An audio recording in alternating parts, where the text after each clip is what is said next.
viendo el contexto que Carlos nos ha generado, hemos tenido un mapeo de 151.7 millones de hectáreas, cerca del 22% de la región amazónica, más o menos el 50% de los humedales que hemos mapeado se encuentran en alguna figura de gestión, lo cual ya nos indica que estas medidas funcionan como unas formas unas barreras que nos están ayudando a la protección no solo de los ecosistemas amazónicos y de los humedales, sino también de la preservación de las formas de vida de las gentes que están allá.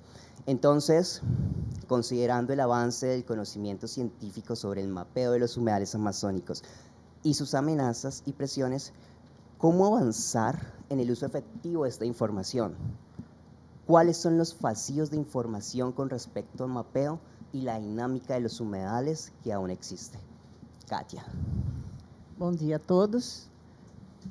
Primeiro, agradeço a vocês, né, de estar aqui e espero poder contribuir.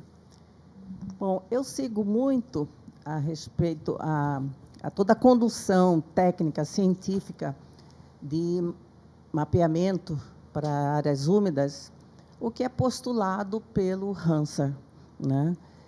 Então, por quê? Porque ali é um produto de reunião de cientistas de áreas úmidas do mundo inteiro que trabalham em essas regras, vamos assim dizer, para esse trabalho. Então, para mim, para nós, nosso grupo de pesquisa em áreas úmidas, tem 3 coisas fundamentais, que é o inicial para você poder fazer um mapeamento. Primeiro, o conceito de áreas úmidas, que cada país deve adequar as suas necessidades a um conceito, né? O Hansard dá um geral para o mundo inteiro, mas cada país.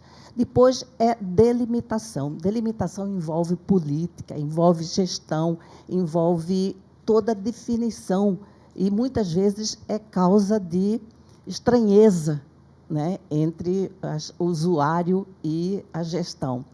E depois, ter um sistema de classificação, porque o sistema de classificação faz todo mundo chegar no mesmo ponto. É igualzinho o mapa de solo, que tem o sistema de classificação, que é científico, de geomorfologia, de vegetação e assim por diante. Então, fala-se a mesma linguagem, né? Bom, partindo desse princípio, eu acho assim, vocês trabalharam, né, que eu acho uma ferramenta fantástica, né, no mundo hoje nosso moderno, né, dos avanços de toda a tecnologia, a gente tem recursos, tem ferramentas que a gente pode avançar e devemos avançar. Bom, uma das coisas que nós devemos lembrar ou pegar essa questão, esse ponto, é todo mapeamento de áreas úmidas, ele não pode ser estático, ele tem que ser dinâmico. Isso faz a diferença de outros mapeamentos, que você tem um. Então, nós temos que capturar tanto o movimento da água durante o ano, como o movimento decadal, né, entre os anos, que você vê seca e vê grandes inundações. Claro que muito dessas questões você não consegue mapear, porque não tinha material disponível, mas nós temos postos hidrológicos de medidas, então a gente usa para poder interpretar, tipo, como que é meu histórico de passado.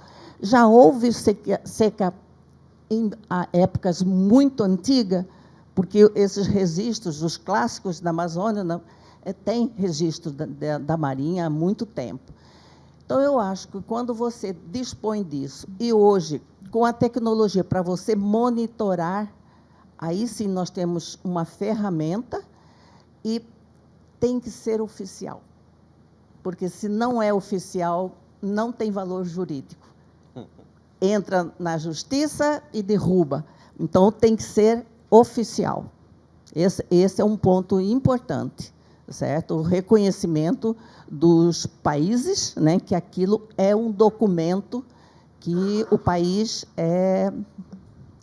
assina embaixo, certo? Então, mais ou menos essas questões fundamentais. Muchísimas gracias, Katia. Tú acabas de nombrar algo bastante interesante y me da paso para preguntarte a ti, Úrsula, justamente ese uso de los datos y cómo llega a interactuar con las diferentes institucionalidades, ¿no? El uso del dato y tal vez algunas trabas que pueden existir.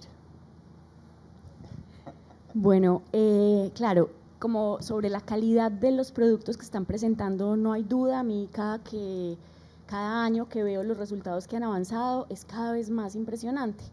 Y digamos, con la experiencia que yo tuve cuando hace ya 10 años terminamos el mapa de humedales de Colombia, es como todo lo que nosotros hubiéramos querido continuar haciendo, lo hicieron ustedes, y eso me llena de orgullo y bueno, una felicitación para ustedes siempre, cada vez. Pero entonces Katia toca el punto estratégico o el punto débil, que es si es oficial o no. Ahí todos los retos posibles, puede que nunca se logre, pero ¿cómo se podría solucionar el asunto de que incluso no siendo oficial pueda ser fundamental para la toma de decisiones y cuáles vacíos habría en eso? Yo creo, algo en lo que yo insisto mucho, es que debería haber un énfasis desde lo oficial y desde lo no oficial en el relacionamiento con los sectores que no están relacionados con el Ministerio de Ambiente, porque claramente esto para el Ministerio de Ambiente o los sectores ambientales es muy útil y digamos es más fácil mantener o fortalecer la posibilidad de uso en esos sectores. Sin embargo, en esos sectores también se olvida. En Colombia el mapa que nosotros hicimos a los 2 años ya lo habían olvidado, ya no lo usan. Tuviste que no fue posible encontrar a alguien en el Ministerio de Ambiente que supiera sobre el mapa. Incluso en el sector ambiental es difícil, pero es fundamental abrir espacios de entendimiento de estos resultados en todos los otros sectores: energía hidroeléctrica, por ejemplo, planificación urbana, agricultura, transporte. ¿Cuáles son las implicaciones de un mapa como estos en los sectores productivos de los países amazónicos? ¿Qué tanto el Producto Interno Bruto de la región amazónica depende de estos ecosistemas? Y qué tanto este mapa debería ser usado para la planificación de esos sectores, ¿no? ¿Cómo podemos integrar, por ejemplo, la planificación de la producción hidroeléctrica de los países amazónicos?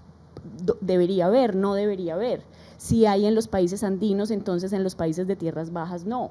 Debería haber una integración ahí. En lo agrícola, ¿cómo se planifica no solo la gestión del riesgo? Porque la gestión del riesgo es algo muy coyuntural y con cambio climático cada vez peor.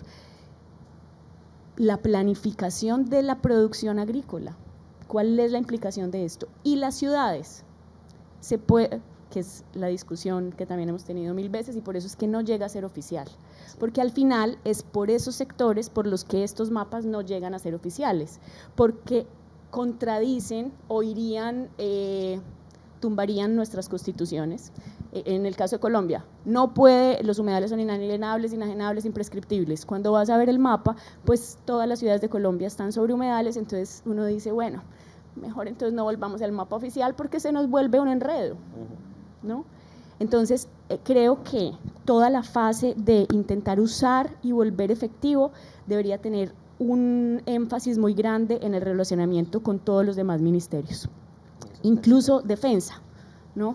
En Colombia, el Ministerio de Defensa con la Armada, con el Ejército, son los que más tienen presencia en los humedales alejados, así uno no lo crea, pues son los que tienen las bases que están en los ríos transfronterizos, en los humedales más alejados tenemos funcionarios allá. Debería ser con ellos con quienes se hace la presencia que busque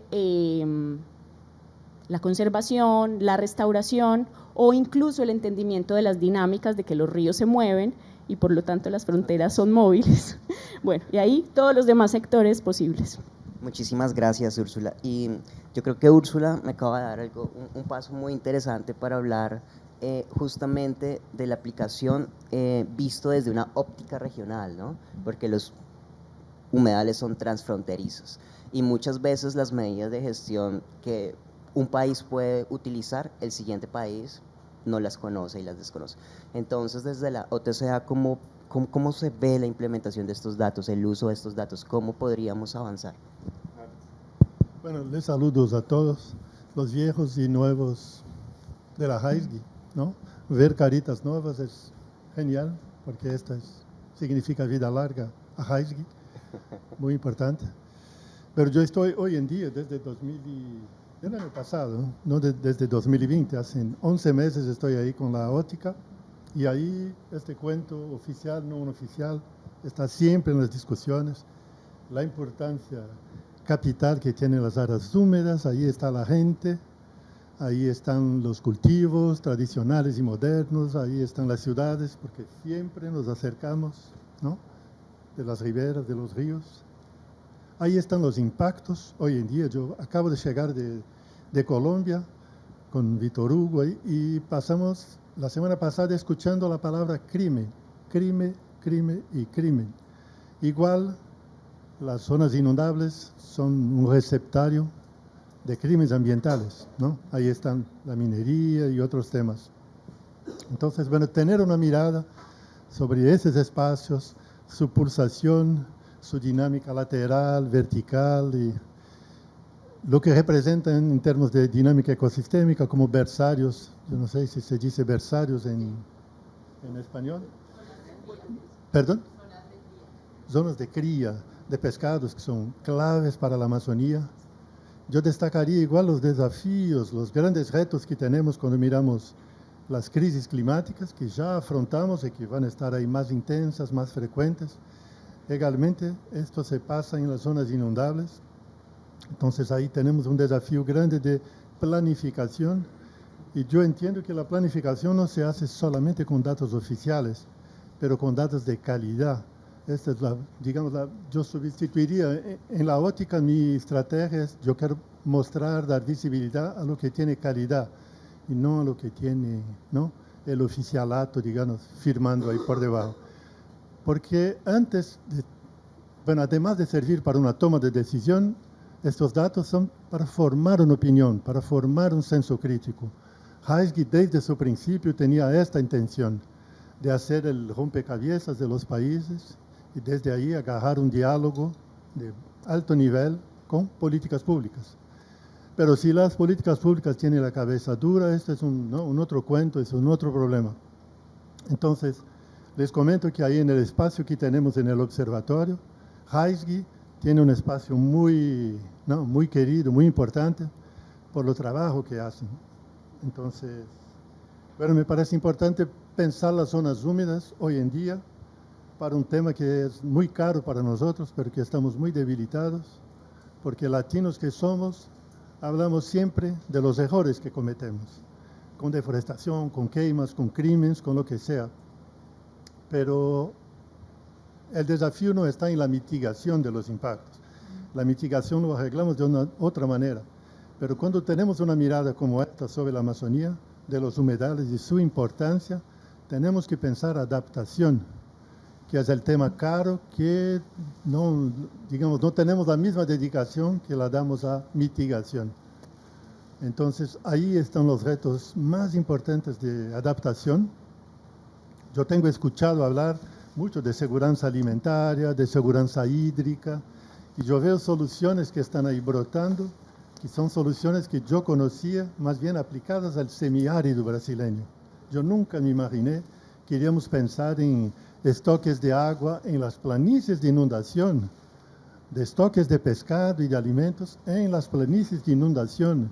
Entonces, estamos viviendo un momento así de una transición ecológica muy importante, y muchos de estos desafíos se van a definir y lograr, yo espero, en las planicies de inundación. Entonces, bueno, una vez más, este esfuerzo es genial. La próxima semana ya lo pongo en visibilidad y en los espacios que tengo. Y yo vi la agenda para 2026. A mí me encantaría participar de un evento quizás en la segunda mitad de 2026, en que invitamos a HAISGI a promover un evento con nosotros en el espacio de la UTCA, de la óptica, porque mucho se habla de una OTCA social, entonces habemos que hacerla, ¿no? Traer la HASGI para mí es una representación de la sociedad civil bien organizada. Entonces hagamos esto juntos para 2026. Ya están invitados. Bueno, gracias. Muchísimas gracias. Muchísimas gracias. Puedes conservar. Entonces, Francis, tenemos unas dinámicas regionales que están sucediendo, pero tú has trabajado bastante a nivel de Cuenca y al nivel del Ecuador. Entonces, esta información que estamos generando, tenemos unos niveles de exactitud que han sido desarrollados y generados por el proyecto. Entonces, en el ámbito del Ecuador, ¿cómo aplicamos esta información? ¿Qué tan efectiva es? ¿Y cuáles vacíos puede cubrir? Bueno, antes que nada agradecerles a todos por la invitación. Creo que tenemos retos muy grandes de parte del Ecuador. ¿Sí? Actualmente nosotros nos encontramos desarrollando una iniciativa que se llama el Biocorredor Amazónico, que básicamente es una transacción que se ejecutó para el país, donde se liberaron alrededor de 400 millones para 17 años, justamente para establecer acciones de conservación en la cuenca amazónica. Entonces, el tener este tipo de información realmente para nosotros es vital, porque nos permite establecer una línea base para justamente definir cuáles son los procedimientos con los que vamos a actuar. Es importante que la información que tenemos sirva como información de gestión. Justamente hablaban que la información no tiene que quedarse estática, sino que tiene que ser información dinámica, justamente como son todos los humedales y todos los ecosistemas. Es sumamente importante que tomemos en cuenta estas herramientas a través de las plataformas tecnológicas que muy bien ya ustedes lo hacen. Yo creo que ese es un punto que me gustaría resaltar, porque es información que la tienes en el momento cuando tú la necesitas, como lo mostraron ahora. Creo que son datos sumamente relevantes. Estamos en el Ecuador justamente realizando un convenio con Ecociencia justamente para elaborar el mapa, la tipología y el mapa de ecosistemas acuáticos del Ecuador, que no lo tenemos. Entonces, este tipo de herramientas son sumamente relevantes para tener un punto de partida. Creo importante también que el tema de las tipologías que sean congruentes con los demás países en áreas transfronterizas son sumamente también relevantes, porque nos van a permitir establecer tipologías comunes que son relevantes también para que se establezcan a nivel de toda la cuenca amazónica. Fantástico, Francis, muchísimas gracias. Querido público, si ustedes tienen alguna pregunta para los panelistas o si tienen alguna pregunta también para Carlos, al final vamos a tener unos 5 minutitos si salen algunas preguntas por allí. Entonces, Francis, me quedo contigo. El proyecto identificó una pérdida de cerca de 800.000 hectáreas de humedales entre el 21 y el 24, tal como expuso Carlos, debido a las diferentes presiones humanas. Entonces, creo que ya hablaste un poco, pero ¿cómo pueden los humedales, cómo pueden los responsables de la toma de decisiones, la gestión y la fiscalización utilizar esta información sobre los diferentes drivers para intervenir antes de que la degradación se vuelva irreversible? ¿Cuáles son los esfuerzos de Ecuador para la protección de sus humedales? Bueno, yo creo que Ecuador tiene que dar cumplimiento a algunos tratados, y hay algunos compromisos de parte del Ecuador justamente en la protección, conservación y restauración de ecosistemas acuáticos. En ese sentido, creo que es sumamente importante tener una adecuada planificación preventiva que haga justamente referencia a poder saber exactamente, de acuerdo a estas presiones, dónde están estas presiones ubicadas, qué es lo que tenemos que hacer, cómo prevenir, cómo vamos a actuar justamente con normativa, política pública, ¿no es cierto?, a través de normativas, a través de instructivos, a través de indicadores que sirvan a la autoridad ambiental, justamente para tomar decisiones, acciones en sitios específicos que sabemos que hay unas presiones sumamente altas. El tema de fortalecer la gobernanza de la gestión local, de todos los actores que trabajan justamente a nivel de los sitios específicos donde tenemos las mayores presiones. Creo que es un tema que tiene que ser tratado, trabajado. El tema de la normativa todo el tiempo tiene que estar actualizándose, creo yo. Estas herramientas sirven justamente para eso, para actualizar la normativa y que estén todos alineados, tanto ONGs, tanto la parte privada en general, y alineados justamente a la normativa pública, en este caso de todos los países que están en la cuenca amazónica. Adicionalmente, creo que como información disponible, generar sistemas de alerta son sumamente relevantes para saber exactamente qué procedimientos tomar en cuenta, cómo lo vamos a hacer, qué entidades pueden colaborar en este procedimiento. Creo que hay algunas consideraciones importantes dentro de lo que se refiere a las acciones que se deben tomar, ¿sí? Entonces, creo que hay mucho por correr, mucho por trabajar.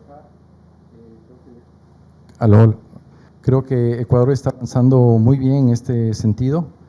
El tema de la estrategia del biocorredor, que va a ayudar muchísimo para la protección justamente de la cuenca amazónica. Muchísimas gracias, Francis. Arnaldo, pensando un poco, el proyecto tiene una línea base en el año 2020 de 151.7 millones de hectáreas de los humedales y particularmente tenemos varios dashboards de información y que pues, se pueden descargar los datos, son de acceso libre, gratuito, sin ningún problema. Entonces, en este marco, ¿cuáles serían las rutas técnicas para integrar formalmente esta nueva base de datos y el sistema de clasificación de humedales dentro del observatorio, dentro del ORA, asegurando así el monitoreo a largo plazo? Porque estos esfuerzos tienen un inicio y un fin, pero necesitamos monitorear constantemente, como bien tú comentabas, Katia. Bueno, yo creo que la respuesta ya lo dejé en la primera intervención. HASGI ya está ahí. Si uno mira el site que tenemos en el observatorio, donde intentamos dar visibilidad a esfuerzos de la sociedad civil, de la academia, de políticas públicas también, que también generan datos con calidad. Entonces, todos estos datos ya están ahí dispuestos. Y el reto que tenemos ahí, o el desafío que tenemos ahí en el observatorio, es un desafío que comparto con ustedes, que es, bueno, el primer paso está dado. Tenemos una máscara y una máscara que tiene una dinámica, ¿no? La dinámica de pulso. Pero, ¿qué pasa en esta máscara? ¿Quién vive ahí? ¿Qué recursos se explota? ¿Qué riesgos están ahí asociados? Entonces, creo que bueno, tenemos que ir más hacia allá, ¿no? Y ahí sí hacer con que un producto cartográfico, ¿no? Que tiene un esfuerzo enorme, yo reconozco todo esto, pero que a partir del producto cartográfico lo hagamos un instrumento ahí de políticas públicas, para un diálogo con políticas públicas efectivo.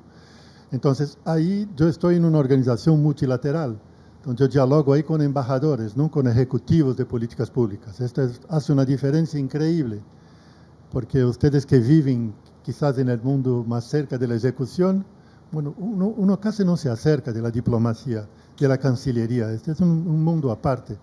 Pero es con este mundo ahí que yo tengo que manejar. Y en este mundo que yo tengo que gravitar y valorizar los esfuerzos que ustedes lo hacen, por ejemplo. Entonces, el tema yo lo ataco de frente, el tema oficial y no oficial, que para mí es una abstracción así, de una realidad que en la Amazonía tenemos calidad de datos en la sociedad civil. Yo lo conozco desde hace más de 30 años, entonces no hay cómo ignorar esto. Tenemos que tener las fuerzas que están más cerca de las extremas, de los puntos, de las riberas, de las áreas de inundación, que conocen la gente, que saben lo que hacen, cómo viven, qué riesgos están expuestos. Entonces, todo esto tiene que venir para un espacio como el espacio que yo trabajo. Entonces, si queremos practicar, como dice el secretario general actual, que es de traer la sociedad para los internos de la UTCA, yo vivo para esto. Yo experimento lo hacer y les invito a hacer conmigo, porque, bueno, yo soy una persona ahí en este universo. Bueno, gracias. Muchísimas gracias, Arnaldo. Claro que sí, yo creo que la RAISC siempre estamos dispuestos y disponibles a hacer estos trabajos colaborativos para sacar la Amazonía. No, apenas un complemento. Es que Sigue, tenemos, sigue. perdón, es que ya tenemos una relación formal con Haiski, ¿no? Angélica, antes de irse, me buscó, me presionó y todo, y por fin logramos. Sí, o sea, ya tenemos ahí formalmente una parcería. Yo no sé si se dice parcería, entonces, bueno, seguimos ahí profundizando. Vamos avanzando y seguimos trabajando, fantástico. Vamos a trabajar en conjunto por todo esto.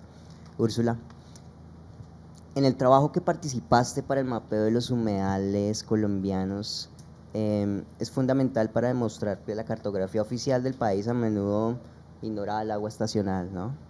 Hoy este proyecto nos entrega una nueva línea base que identifica 151.7 millones de hectáreas en la Panamazonía, revelando una complejidad hidrológica que trasciende fronteras.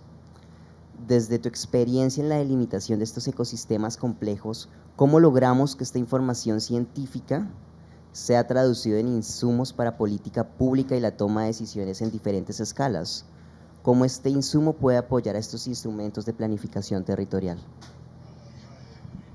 Bueno, creo que ahí mucho de eso ya lo hablamos en la primera pregunta, pero creo que acabas de mencionar algo importante, que es las diferentes escalas.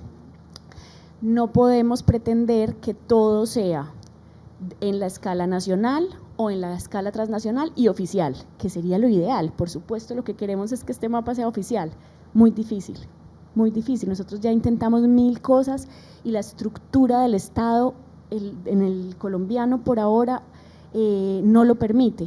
E incluso en las políticas públicas, que yo acabé de participar con TNC en la actualización de la Política Nacional del Agua, es muy difícil, se pueden meter pocas cosas.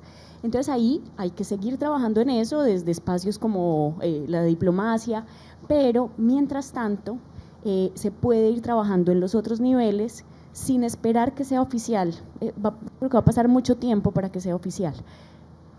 Pero mientras tanto tú puedes ir trabajando en el acercamiento a los tomadores de decisiones locales, alcaldes, autoridades ambientales, sociedad civil incluso, sector privado, los urbanizadores, los agricultores, porque ellos pueden incorporar este tipo de mapas en la toma de decisiones en su quehacer particular, incluso por intereses económicos. Si un planificador, un urbanizador, perdón, entiende que es que las ciudades tropicales están localizadas enteramente sobre humedales, los aeropuertos, por ejemplo, a esas personas les puede interesar por eficiencia tener en cuenta estos mapas.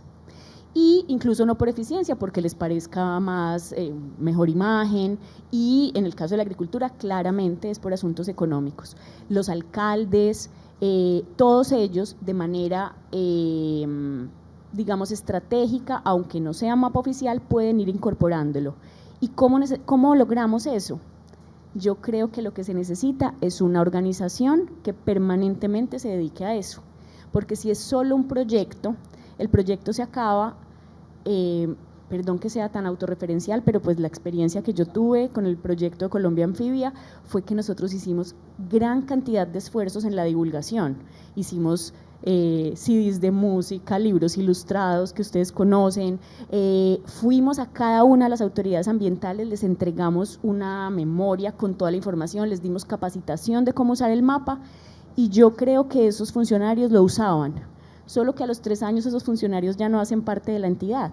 Entonces tal vez algo, y en el ministerio ya los funcionarios eran otros, y en el Instituto Humboldt y en el IDEAM eran otros. Entonces, ¿cómo hacemos para que no es un proyecto de 5 años ni de 10, es una entidad permanente, tal vez como ORA o como otros, o como las organizaciones que hacen parte de esto, que tengan personas que permanentemente pueden estar prestándole un servicio como de asesoría, como un poco como los consultorios jurídicos de las universidades o algo así, donde un funcionario del nivel local o del sector privado pueda permanentemente ir a consultar qué tiene que ver mi proyecto con las dinámicas estacionales del agua. Eso se me ocurre como algo estratégico, ¿no? Sí, un consultorio, exacto. Muy buena idea. Está claro buen que nombre, sí. buen publicista eres. Muchísimas gracias, Úrsula. Y yo creo que eso es un poco lo que caminamos desde las diferentes redes, o tal vez lo que hemos trabajado a escalas nacionales, es poder construir una red alrededor de los humedales, porque un poco nuestra preocupación es el proyecto se acaba, pero el esfuerzo por esto tiene que seguir, es algo a largo plazo, tiene que ser continuo. Creo que el esfuerzo es continuo, tiene que ser un esfuerzo cooperativo en alianzas tanto a nivel nacional, a nivel local y por supuesto a nivel regional. Creo que la idea del consultorio ambiental de humedales está bastante chévere y potente. Tiene que ser un esfuerzo continuo a largo plazo. Katia, ¿tú cómo ves viable la adopción directa de la metodología en los demás biomas brasileños? ¿Y cómo evalúas la interoperabilidad de esta nueva leyenda regional y su propuesta de la aplicación en Brasil? Para você implementar uma coisa no Brasil, você tem que ter um apoio institucional que confie em você, porque senão aparecem centenas de iniciativas, sabe, cada uma de um jeito e cada um tem um poder político. Então, a primeira coisa é a gente organizar, centrar junto com uma instituição e que precisa disso, tá? Bom, o sistema de classificação nós desenvolvemos justamente para atender a diversidade de áreas úmidas que o Brasil, do Amazonas, passando por sistema semiárido, subtropical, né? Então, é uma quantidade. Bom, o grande problema é a gente decidir qual vai ser a escala. Então, essa escala que vocês trabalharam, eu acho perfeitamente viável, né? A mesma metodologia, eu acho que vocês chegaram num nível de produção desse mapeamento com muita tecnologia, com muito conhecimento, com muita sensibilidade. Então, para mim, é uma ferramenta fantástica, que para hoje, para você planejar, subsidiar, né, a política a respeito de uso, proteção, né, manejo dessas áreas. Então, nós temos um problema no Brasil, por exemplo, por essas áreas semiáridas ou cerrado, que está num clima AW, né, de Köppen, né, que tem estação bem definida e com menor quantidade de precipitação. Então, temos muitas áreas úmidas pequenas. Essas, por exemplo, no Brasil Central, são fundamentais porque elas são onde inicia todos os rios que vão do meio do Brasil para o norte, para o sul e para o leste, né? Então, são essas pequenas áreas úmidas. E, por ser pequena, ela é desprezada. Eu digo que, no Brasil, áreas úmidas é um fantasma. Todo mundo fala que tem, mas ainda oficialmente nunca viu, porque não tem o mapa, você entendeu?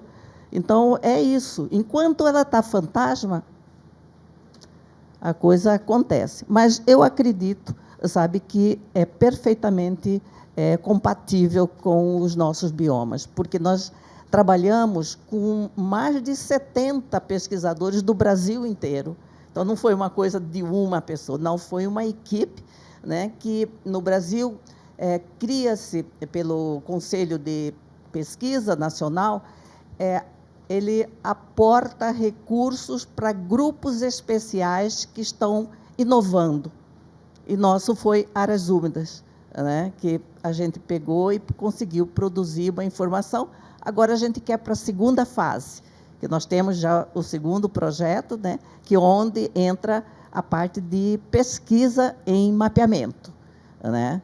Então, isso a gente está, até o Carlos também participa do grupo, né? Então, eu acho que é uma questão que nesses 4, 5 anos a gente tem que avançar. Hemos visto cuestiones de escalas, hay desde escalas de cuenca hasta escalas tan grandes como Brasil, como diferentes problemas de implementación en política pública y la fortaleza de trabajar en redes, sin duda alguna. Entonces, en esta última sección, me gustaría saber si nuestro aclamado público tiene preguntas para nuestros expositores, nuestros invitados, invitadas. Sí, una pregunta.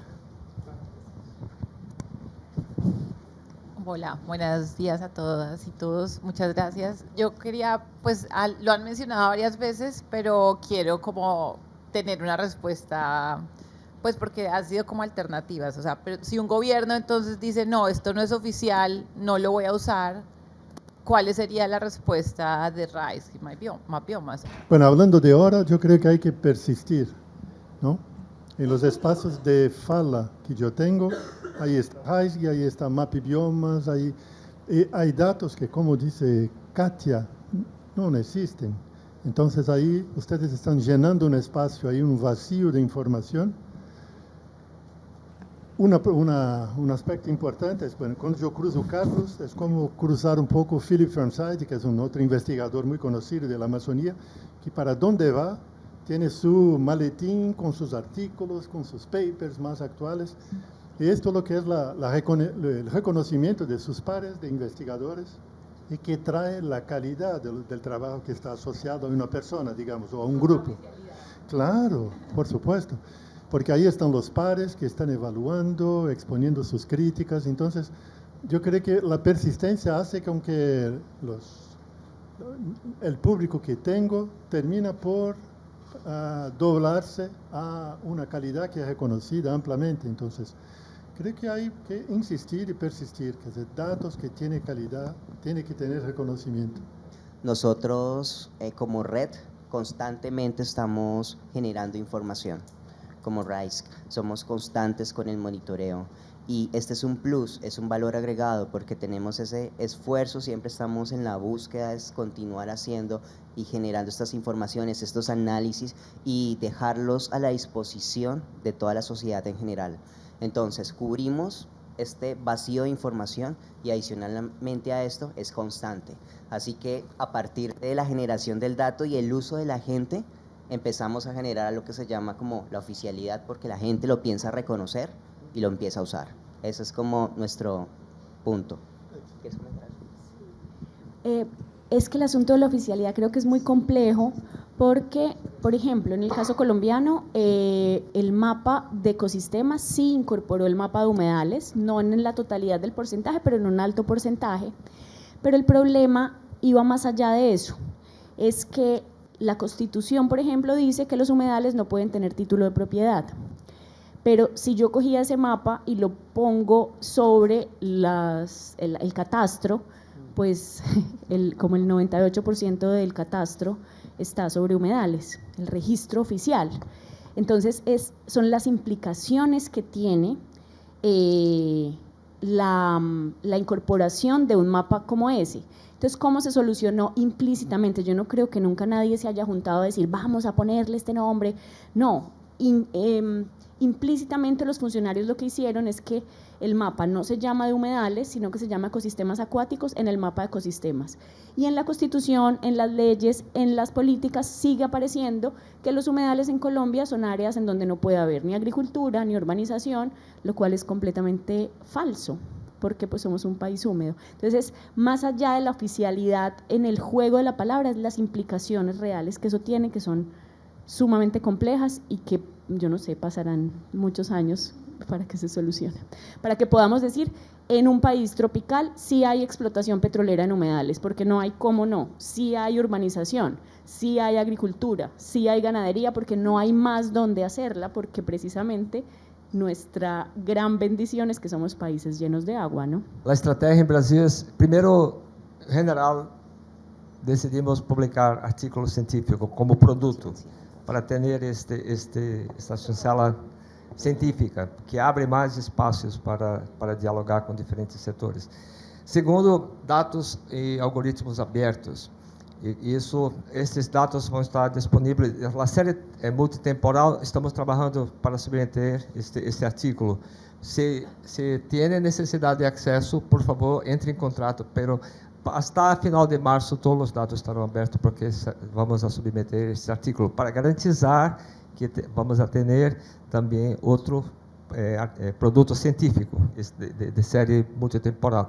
E diálogos em Brasil, há Instituto de Geografia e Estatística que conduce mapeos en Brasil y estos datos son reconocidos como oficiales. Ya estamos dialogando, abriendo espacios con ellos para transferir esta tecnología y no creo que esta metodología ya está totalmente cerrada, se puede aperfeiçoar con conocimientos de expertos de IBGE. Entonces, avanzar, abrir esas puertas com instituições que têm capacidade de oficializar esses dados é uma estratégia importante para nós outros, e incluso com ótica, como dialogar com ótica e aportar nossos insumos para que eles possam ter sua capacidade também de monitoreio da dinâmica dos umidales. Agora que HiSG oferece uma transparência enorme sobre todo o que hace, sobre os dados, os códigos que estão por detrás, então, este igual é um tema que é muito favorável a HiSG, porque aí uno, quando dá transparência, tem que estar seguro de lo que está mostrando, porque senão, hoje em dia, te destroem assim. E les comento que no princípio de HiSG, al menos em los 2 primeiros anos que eu estive muito cerca de HiSG, isso foi um tema que se discutiu bastante e que não estava arreglado. Em princípio, se buscava colecionar dados claves, estratégicos, importantes, pero os dados não estavam disponíveis. Então, custou um par de anos aí, Cicerito e todo, para que os dados aí tenham full transparência. E isto também igual é uma calidad, esto viene a favor de HiSG. Bueno, buenos días. Eric García, de la Autoridad Nacional del Agua, y soy miembro del Comité Nacional de Humedales del Perú.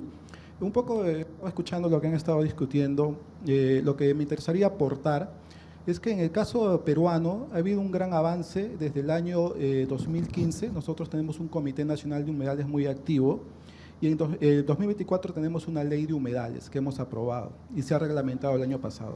En ese sentido, en el marco del Inventario Nacional de Humedales, digamos, después de un largo camino hemos podido ver cuál sería la forma más idónea de poder usar estos instrumentos.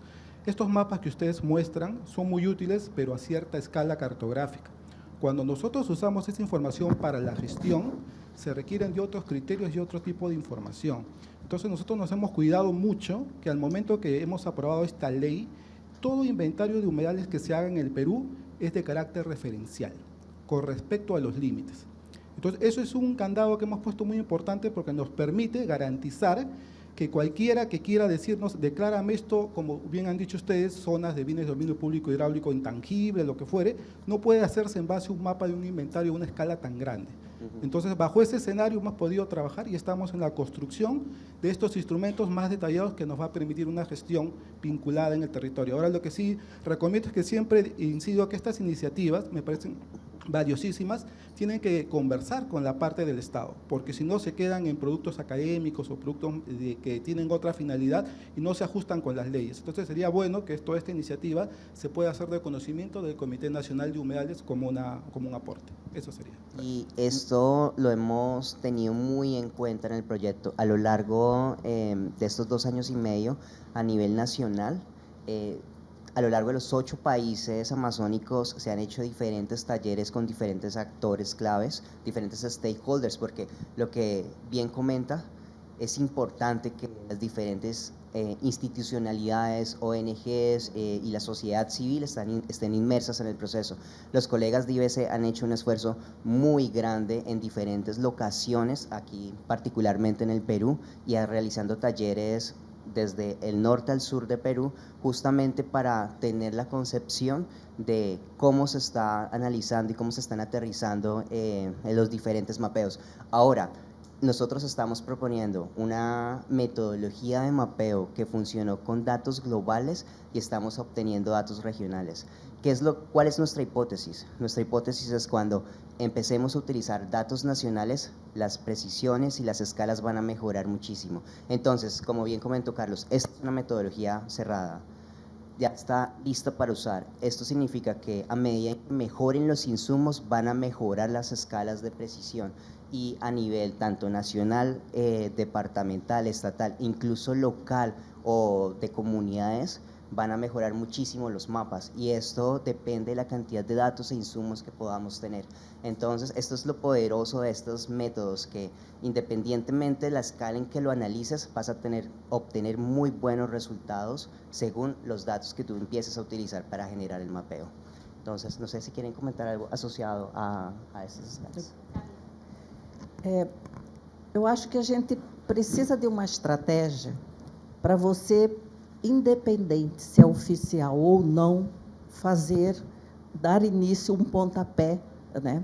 Aí eu acho que se você tem áreas piloto e você montar um portfólio para que devem, quais são as ações sustentáveis, né, que protejam o ambiente e também dá condições de sobrevivência econômica.